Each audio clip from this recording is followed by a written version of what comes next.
9-2. Because of the fabulous finish he had on day one, he's still in a great position. The winner of this match has the inside track, I would say, to the top 8 of this tournament. Yeah, you know, because you do start 8-0 on day one, you can afford a loss or two. Obviously, you don't want a loss. We're not saying that, but you can afford to maybe stumble, maybe get a mana screw loss or mana flood loss, something like that in your tournament. It's still going to be intact. So that's certainly a nice thing for Prosak. We'll see if VanMeter can keep his momentum going, though. He ended day one really well, defeating Owen Turtenwald. He does have 1 loss today and 2 wins, so he's having a beautiful tournament. He just needs to keep it going, but he's got quite the opponent in front of him.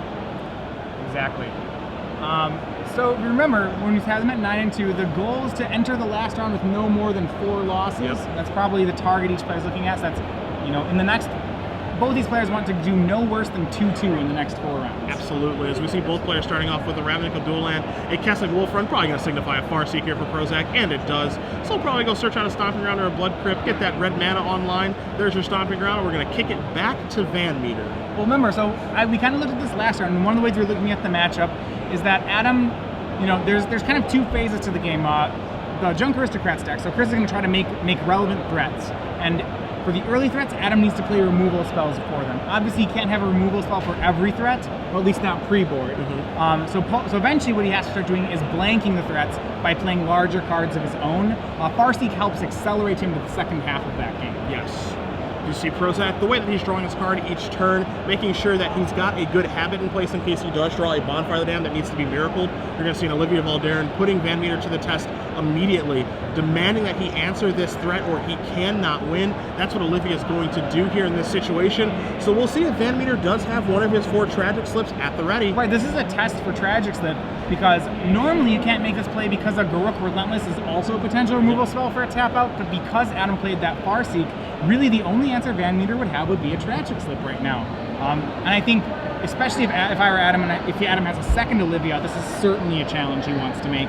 Even if he has 1, it's a reasonable play. You see a Tragic Slip there in VanMeter's hand, so he does have 1 at the ready. The problem here, Matthias, is that he might not have a 2-drop to be able to play to sacrifice the Cartel Aristocrat and then Tragic Slip.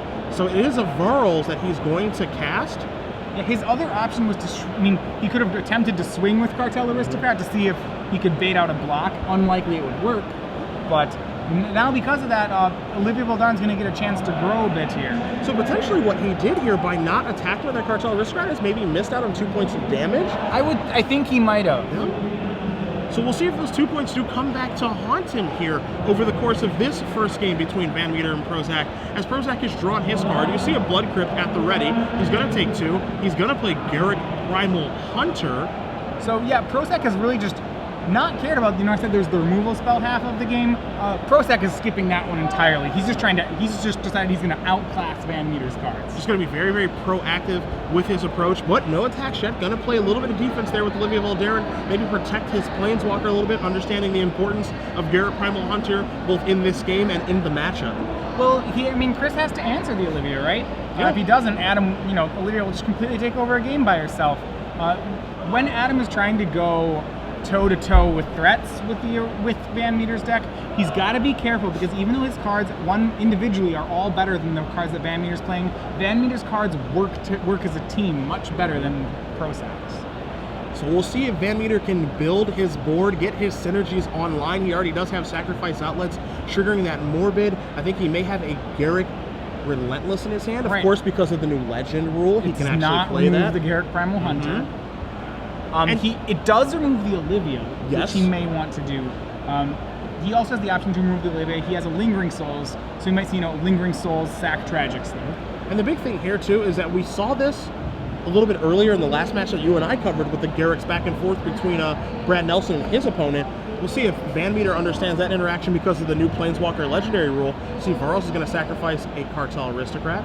Tragic Slips. So both of them scavenge it on. He's going to take care of Prosak's entire board. That's a huge turn by VanMeter. You see, he sacrifices the Aristocrat, triggers the Morbid, double Tragic Slip, and then he is going to get Bonfire of the Damned off the top. For a convenient X equals 4. Not so bad, but oddly enough, it looks like VanMeter is going to be able to recover pretty well from this because of that Garruk Relentless. Right, no, he's actually still is just fine here. He would have been more than fine if that hadn't happened. Absolutely. But yeah, he has a Gavany Township in play.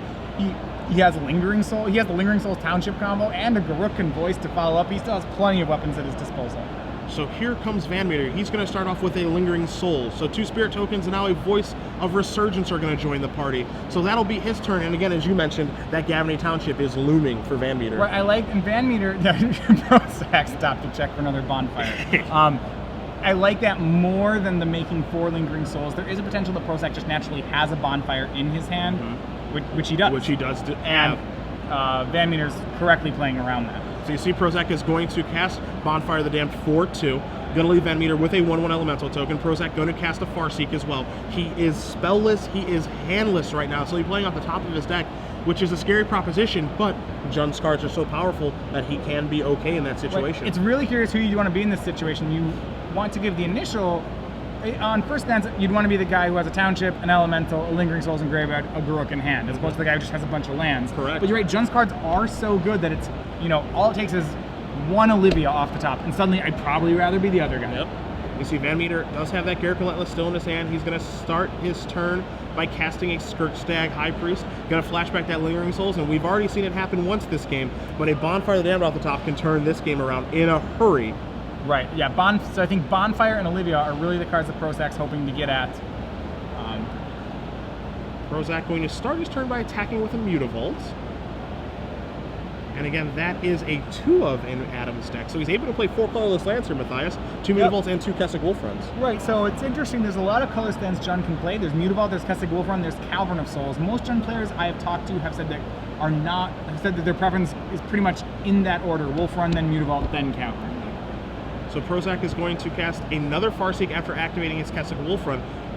So he gets some damage across here, but you take a look at VanMeter's board. He's got a 4/4 Elemental, 2 Spirit Tokens, a Skirkstag High Priest, and now a Gavany Township activation. Also draws a Cartel Aristocrat here. Well, now he has a choice. He can start pumping out 5/5s, or he can just Township his team. I think we're going to see the Township play, but no matter which one he chooses, he's got Prosak on a pretty short clock. He's actually won the resource fight. Yeah, right now, if there was a Township activation, he could attack for 4, 5, 6, 7, 8, 9, 10, 11 damage right now. Right, so not lethal, but very close. Which means for Adam, he's going to get another draw step. He has another shot at Olivia Hildarin. He has another shot at Bonfire of the Damned, and you have to believe if you're VanMeter, you want to sequence things correctly so that if a Miracle Bonfire of the Damned does come off the top, you don't get ruined by it. I'm not sure the Olivia is enough anymore. I don't think it is either. I think it's really Bonfire or bust, and Adam has used 2 of his Bonfires already. Remember, he does play the full set. Maybe Thragtusk kind of changes some things as well. +5 life, plus that big body. Maybe can make things a little bit difficult. Close. Yeah. Because VanMeter has he has a large elemental, because he has the ability to make 5/5 flyers. Thragtusk buys at most 1 turn here. So we see VanMeter is going to go with the attack with all of his creatures, activate the Township, get across for 11, put Prosak down to 3, and cross them fingers. Yeah, I don't actually believe Thragtusk doesn't even buy him the single turn. Here, it's Bonfire that he needs. And he's got a smile there. Well, he's not. I mean, he's still playing. There's no concession here yet, so I wonder what he drew. And we'll see. It is a Thragtusk. It is a Thragtusk. So it is a Thragtusk, and he can block with a Mutavault. So he actually does have 2 blockers. Okay, so he does have the blocker. So it looks like he's alive for at least 1 turn. VanMeter draws his card. You see Cartel Aristocrat. You see that Gavany Township in play. He draws a Woodland Cemetery. Still has that Garruk Relentless in his hand. Can play both spells this turn in Garruk and Cartel Aristocrat if he'd like to. Yeah, so he has a choice between that and just Townshipping. We may see, if he swings everything except the Skirkstag High Priest, he can drop his board and then make a demon. There's a lot of ways to play it. He just has to. I think, no matter how he plays it, he has Prosak dead next turn. He really just needs to decide which line best plays around the possible out of Bonfire. Just tread carefully. Right. And you see VanMeter's going to take his time in this turn, running the iterations through his head. What cards can beat me in this situation? How do I close this game out so Prosak only gets 1 more draw step? That's what he's trying to figure out right now. And he's going to start by sending everyone into the red zone yet again. Here comes your Mutavault activation, Matthias. Yeah, it looks like he's decided just to swing in Township is the correct line.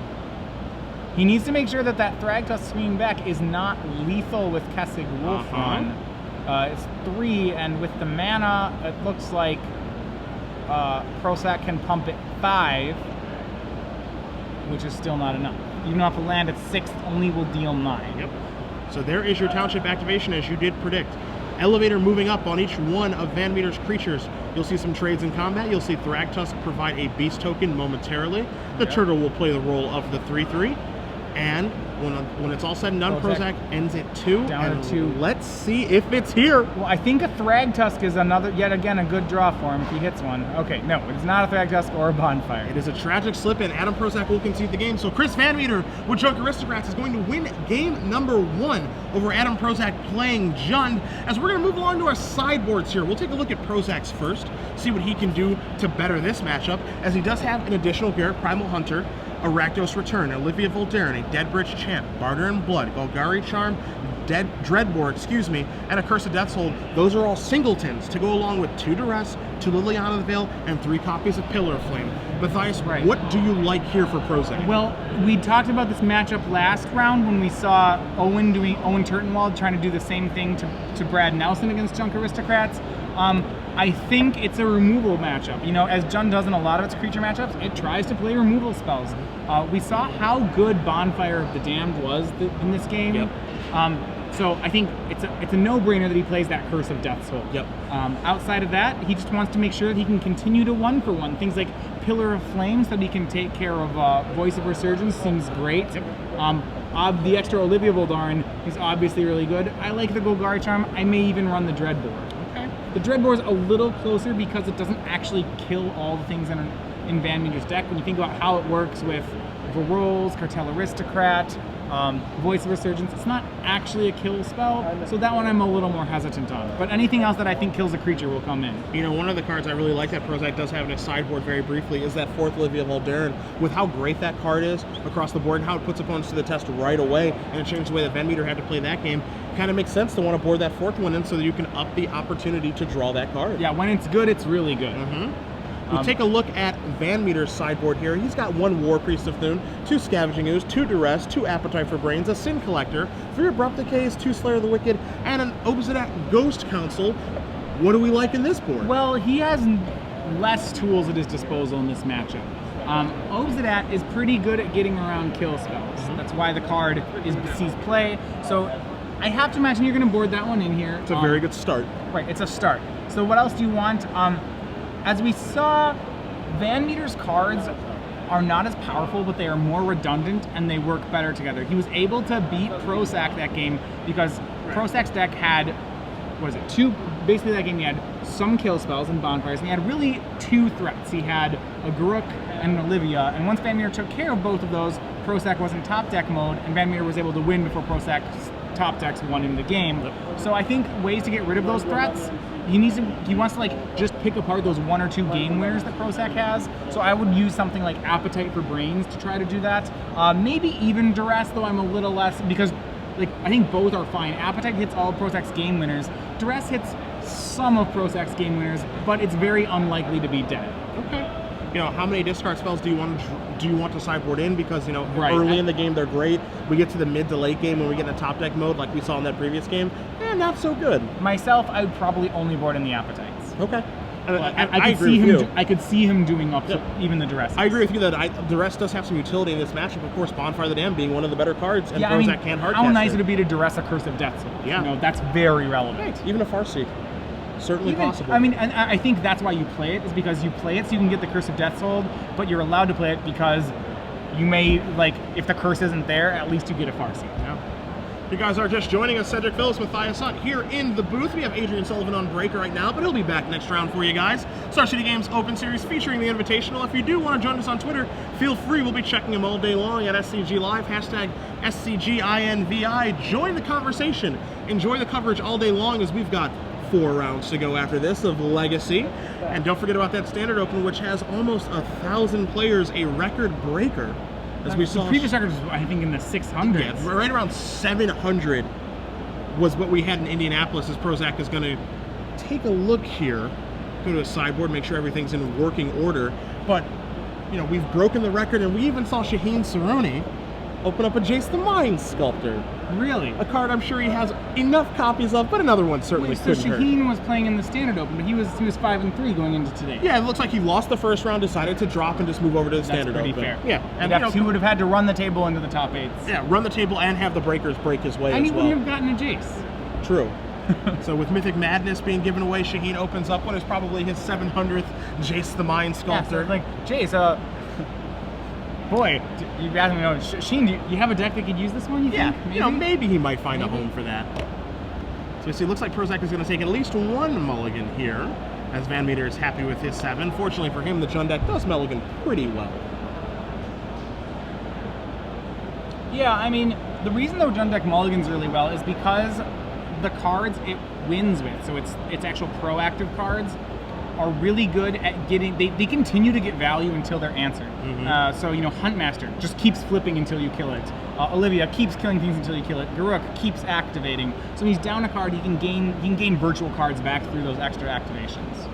Prosak starts off this game with a Blood Crypt, VanMeter with a Temple Guard, and we are underway in game number 2 as Prosak is going to play a Dragon Skull Summon and pass the turn back, so no green mana just yet for the Jund player, as VanMeter is going to play an Isolated Chapel and start off with Voice of Resurgence. Well, this is a pretty good opportunity for VanMeter.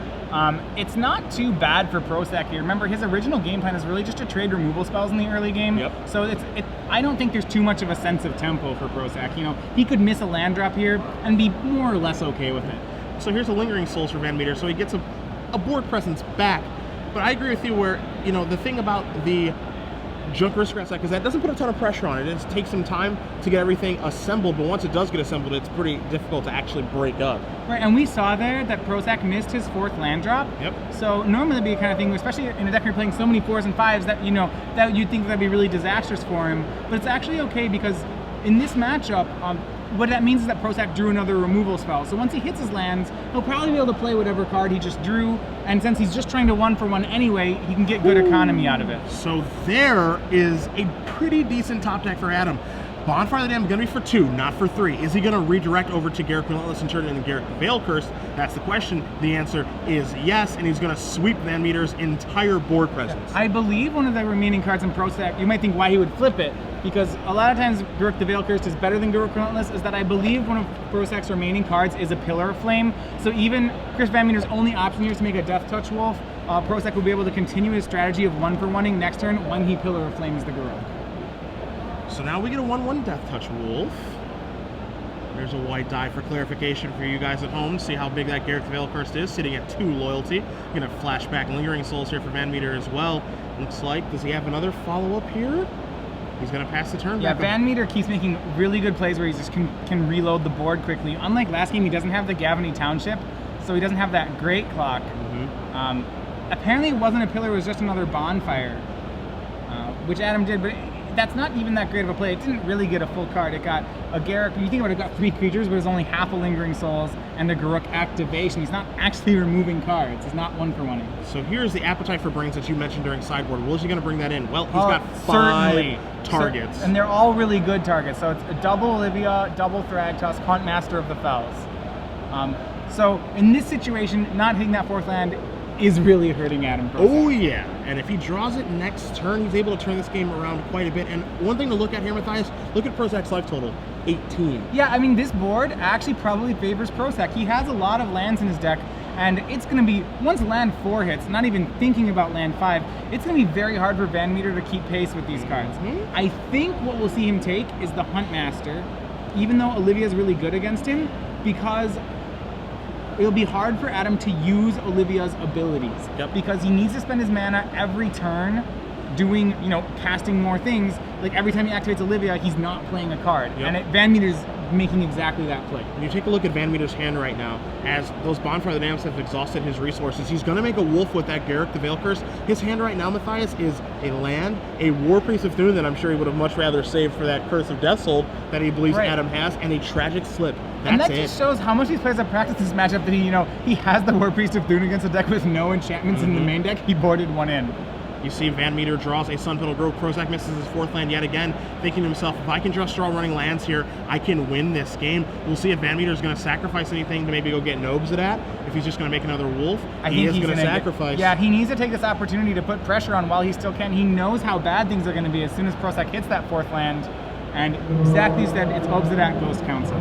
So he's going to find his one Obsidian that he did sideboard in. You felt he would, as did I, and there it is. So now he's going to put a clock on Adam, and he's going to force Adam's hand right now. You better find that 4th land and that 5th land, or this one is going to be over. And this Garruk, this play he just made, is why he only has 1 Obsidian in his 75, and it's in the board, is because when you have 3 Garruk Relentlesses, it's like you're playing a lot more Obsidians. You see VanMeter hoping to dodge the bullet. There's a Scavenging Ooze. Prosak not going to have a green mana activate. That can buy him a little bit of time. That can fall underneath the bus that is Obsidian Ghost Council, get a chump block in, and buy him some more time to try to get to that 4th and 5th land. Yeah, I mean, it buys him some time. It can probably buy him 5 life by chump blocking, but the problem is that he's just getting too far behind right now. He really wanted to hit that land earlier, but he just wasn't able to.